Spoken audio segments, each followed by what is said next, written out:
So as I mentioned in one of my other videos, I'm going to be doing a mini mill conversion to LinuxCNC for my local Votech.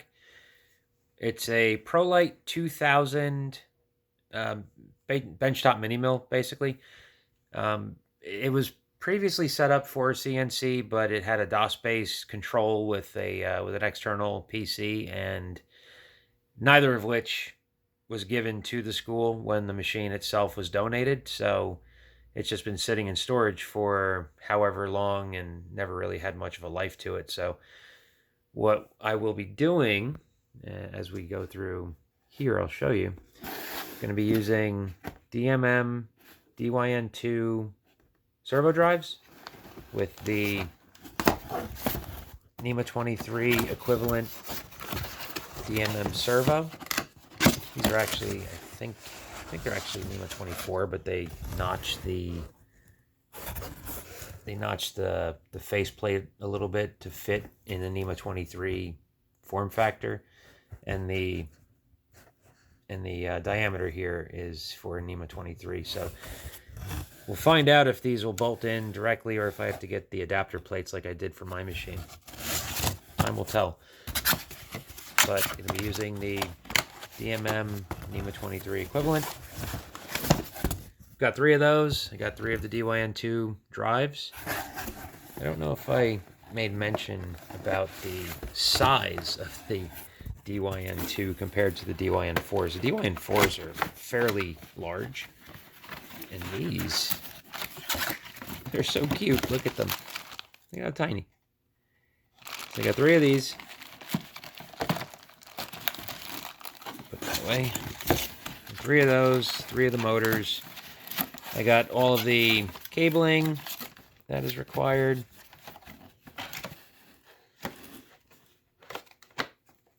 Yeah, this isn't hard to do with one hand. Okay, put that away.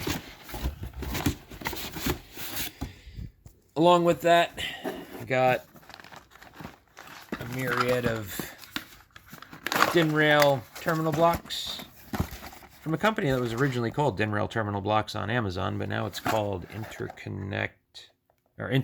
Connector. But the guy still puts the picture of him and his kid in the box every time he orders something. Nice touch, I guess.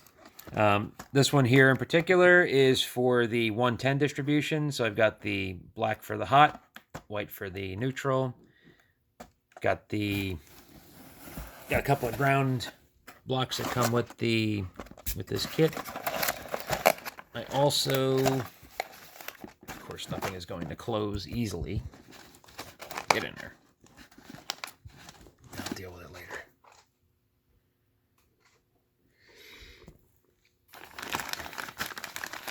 Along with that, I've got, this is just a noise suppressor. I picked up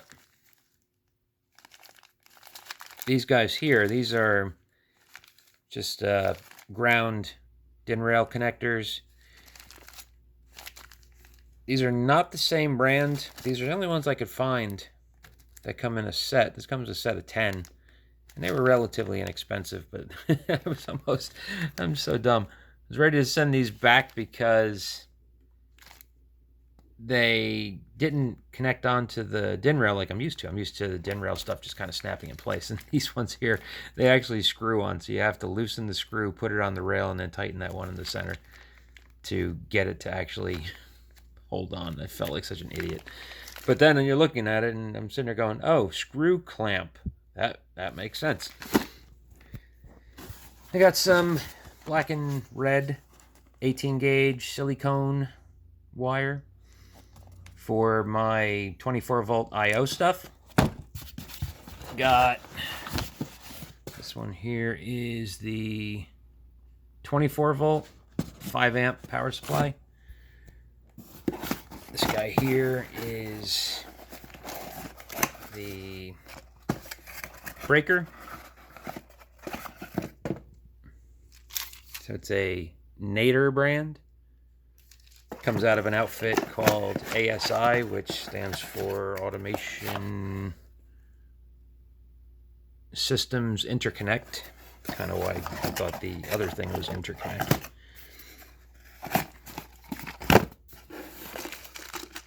These are just DIN rail mounts that I'm going to be using for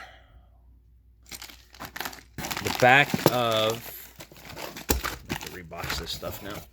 I'm going to be using for the back of the DYN2s. What I'm going to do is I'm going to have the kids 3D print out a little adapter plate that can mount the DYN2 to these DIN rail connectors, and then we can just snap them on and kind of shuffle them around where we need them. So I think that'll be a good little starter project to get things off the ground there. Then in this box, I got a couple of boxes. Got some Cat 6 shielded cable that I'm going to use for my step and direction signals. Inside of here, got some more DIN rail mount terminal blocks. This one is the red only. So I got a red one for. What did I get the red one for? I know it's in my head that what I have for what. It's just, I think the red only is for, what was it? Oh, that's what it was. The red only is for the I/O distribution, and the red and black is for the power distribution going to the DYN2s. So there is a chance that I may not need all of these DIN rail blocks, but anything that I don't use, I'm just going to pop in my back pocket and bring home. I got fuse holders that were left over from my build that I'm going to be using for the DMM stuff, because I'm just going based on their schematic, and they want inline fuses for pretty much everything, and noise filters and circuit breakers, contactors, you name it, they want one of each. I got the glass fuses, 20 amp, I think they are. Yeah, 20 amp. Inside of here is also the Mesa 7i76E, or actually the ED. That was the one I did the video on. I bought that for this project, and we're finally getting around to it. So, moving on. Got all the, like I said, all the cables for the servo motors. Inside this guy here is one of the e-stop modules, or the safety relays. Same as I'm doing the video for, the Dolt. Thank you, Automation Direct. Well, not thank you, but they graciously take my money for this stuff. They don't give me anything. Got, what is this? This is the inline capacitors that are required for the DYN2. They are, let's see if they have it on here. Here, 1000 blah blah blahs with, here. If you ever use the DYN2s, this is a good replacement for the ones they suggest, because the ones that they suggest weren't in stock. The 1000 gazillion, whatever the UF stands for, I don't know, it's something farad. Got ourselves, well, this is tool setter from my mini mill I'm bringing along for the ride. Got a crafty CNC spindle probe, just like I'm using on my router. Some wire channel, same as I'm using for my mini mill electrical panel.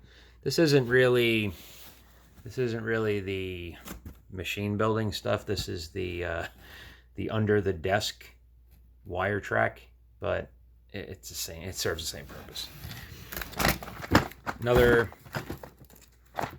interconnect terminal block, and this one here is the red and black, as I mentioned earlier. I've got red and black, and then I've got solid red, and I've got white and black for the different distributions that I'm going to be using. This guy here is the WEG contactor that I did the video on the other day. I got two of those. I got one for me, one for them. And that's pretty much, yeah, that's pretty much it. So that, aside from the mains power wire, that's pretty much everything that I'm going to need to get the show on the road. I'm going to be utilizing the original spindle drive and spindle motor because it has a 0 to 10 volt analog control, and the 7976ED obviously has the 0 to 10 volt analog control with the forward and reverse signal, so the original spindle drive is fully compatible. It's going to be an exciting project, and I got the okay to video the conversion as we go along, as long as I don't get any of the students' heads in the shot. So I may have to blur some faces, but we're going to be doing some live action video as we go along and build this thing. So you can see there's quite a bit of stuff that's involved in the retrofit of a CNC machine, but I think it's going to be 100% worth the time, worth the cost. And I hope the kids and the teachers and the Board of Ed and everybody, I hope they feel the same way, because I think this is going to be a great project for everybody that's involved, and I'm really excited to get this off the ground. Thanks for watching me unbox and now have to rebox all of my stuff. But again, just to show what goes into these things, if you've never done this before, be ready, because you have to do a lot of planning out how you're going to address a lot of the stuff. And there's that dreaded label maker. I have an Epson PX700 on order. After talking to people, Brother, Dymo, and Brady all have the same inherent issue where they leave 1 inch of margin at the first end of the labels that you're printing. And these Epson guys, they claim that they only have a 4 millimeter margin, which is, it's tiny. It's about that big. So we'll see how that turns out when that gets here. I think it's going to be here on Tuesday, and hopefully Tuesday I'll be making the big drop off. And then once we get there, going to start tackling the beast, and hopefully I'll get some pictures and some video of that. So stay tuned. It's going to be really exciting, and I hope you all enjoy the little adventure that we're about to embark on.